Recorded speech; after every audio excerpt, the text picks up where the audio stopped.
Zdravím všetkých! Hneď na úvod tu máme slovo, ktoré môže znieť, no povedzme, že dosť provokatívne, luciferianizmus. Ale skôr, než si urobíme nejaké unáhlené závery, poďme sa na to pozrieť zblízka. V tomto našom rozbore sa totiž nebudeme zaoberať nejakým náboženstvom, ale skôr filozofickým systémom.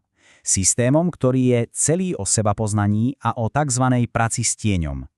Takže ideme sa ponoriť do jeho kľúčových myšlienok, praktik a cieľov, aby sme skutočne pochopili, o čo tu vlastne ide. Tak poďme na to. A hneď tu máme centrálnu otázku, okolo ktorej sa všetko točí. Čo to vlastne znamená nájsť svetlo v tme? Viete, toto je absolútny základ celej tejto filozofie. Nejde tu totiž o to, aby sa tma nejako popierala alebo ignorovala, práve naopak. Ide o to, aby sa v nej aktívne hľadalo svetlo, poznanie, osvietenie. A presne táto myšlienka, tá nás bude sprevádzať celým týmto rozborom. Dobre, takže prvá časť. Filozofia suverenity. Poďme rovno k jadru veci. Je dôležité si hneď na začiatku ujasniť, že tu sa nebavíme o nejakom náboženstve v klasickom smysle slova. Vôbec nie. Je to skôr systém, ktorý sa plne sústredí na cestu jednotlivca. Na jeho alebo jej vlastnú zodpovednosť a autoritu. A aký je teda ten hlavný vedúci princíp? Je to vzbúra. Ale pozor, nie je to vzbúra proti nejakým vonkajším autoritám alebo spoločnosti. Toto je oveľa osobnejšie. Je to vzbúra proti tej najväčšej autorite, ktorú často prehliadame, proti vlastnej nevedomosti, proti sebaklamu. V podstate je to celé o hľadaní vlastnej nefiltrovanej pravdy.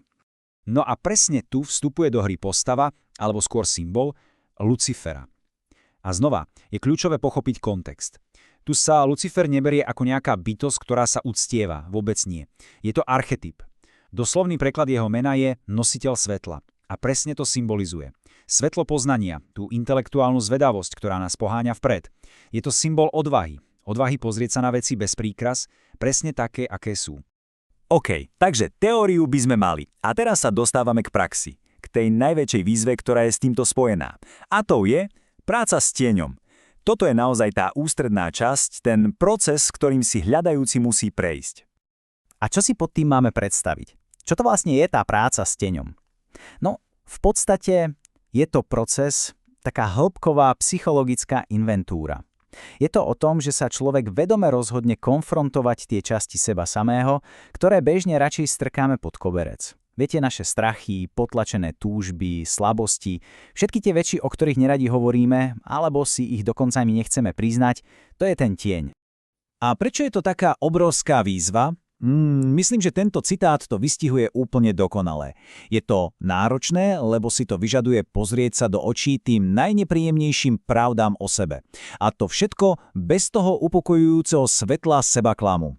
Inými slovami, vyžaduje si to brutálnu, nekompromisnú úprimnosť. Žiadne výhovorky, žiadne ilúzie. Je to vlastne cesta k sebaovládaniu, ale cez tú najnepohodlnejšiu pravdu.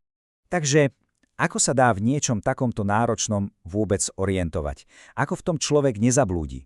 No, táto filozofia na to ponúka odpoveď v podobe, povedzme, že archetypálnych sprievodcov. Traja sprievodcovia na ceste. A tu sa musíme na chvíľu zastaviť, lebo toto je absolútne kľúčové. Tieto postavy sú sprievodcovia. Nie páni. Nie sú to nejaké božstvá, ktorým sa treba podriaďovať alebo ich slepo nasledovať. Práve naopak.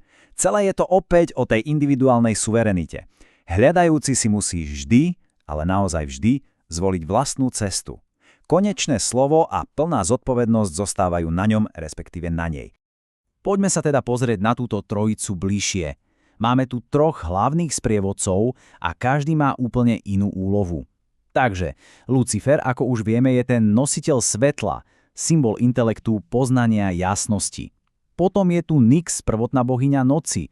Ona jej reprezentuje presný opak, hlboké, temné podvedomie, ten prapôvodný zdroj, z ktorého všetko pramení. A do tretice Asmodeus. Ten je vnímaný ako taký katalizátor, impuls pre osobnú silu, pre presadenie sa vo svete, často spojený s našimi pozemskými túžbami a ambíciami. Je to naozaj zaujímavá a vyvážená trojica. Dobre, takže máme sprievodcov. Ale ako sa s nimi reálne pracuje? Ako prebieha tá interakcia? Tu sa dostávame k dvom základným metódám, ktoré sú od seba naozaj veľmi odlišné, a to nielen technicky, ale aj filozoficky. Evokácia versus invokácia. A v čom je ten rozdiel? Je to celkom jednoduché, keď si to predstavíme takto. Evokácia je, ako by ste si niekoho pozvali na rozhovor. Privoláte tú entitu, tú energiu, aby sa prejavila mimo vás. Je to externá prítomnosť. Môžete s ňou komunikovať, pozorovať ju, ale stále je to tam vonku. Za to invokácia, to je už úplne iná káva. Tam tú entitu, jej vlastnosti a energiu voláte priamo do seba. Stávate sa jej stelesnením.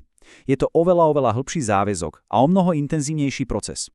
A presne preto existuje jedna veľmi praktická rada pre každého, kto by za týmto chcel zaoberať. Začnite s evokáciou. Je to jednoducho bezpečnejší, opatrnejší prístup, umožní vám to nadviazať kontakt, komunikovať a tak trochu si oťuknúť tú energiu. Otestovať si, aká je tá nálada, či je tam kompatibilita. Skôr nech sa človek odhodlá k tomu veľkému kroku plnej integrácie cez invokáciu. Takže prešli sme si filozofiu, prácu s tieňom, s prievodcov, metódy, ale kam to vlastne celé smeruje? Čo je cieľom? Čo je ten konečný výsledok celej tejto náročnej cesty? Tým je vyvážené ja. A to vyvážené ja stojí na 3 pilieroch. Po prvé, individuálna suverenita, teda poznanie, že človek je svojou vlastnou a jedinou autoritou, nikto iný. Po druhé, integrácia. To znamená, že tieň nie je nepriateľ, ktorého treba poraziť alebo potlačiť, je to súčasť nás, ktorú treba prijať a pochopiť. A po tretie, rovnováha. Je to o nájdení harmónie medzi tou slávnou trojicou, svetlom poznania, tmou podvedomia a pozemskou silou našich ambícií. Všetky 3 zložky sú rovnako dôležité. A tým sa dostávame k úplnému záveru. K myšlienke na zamyslenie. Ak je teda cieľom táto rovnováha, ak je cieľom prijať a integrovať všetky svoje stránky, aj tie temné, ako potom vyzerá taký človek? Ako v praxi vyzerá niekto, kto svoj tieň nepopiera, ale vedome ho používa ako zdroj sily a poznania? Toto je otázka, ktorá už ide za hranice akékoľvek teórie. A odpoveď tu si musí nájsť každý jeden z nás sám pre seba.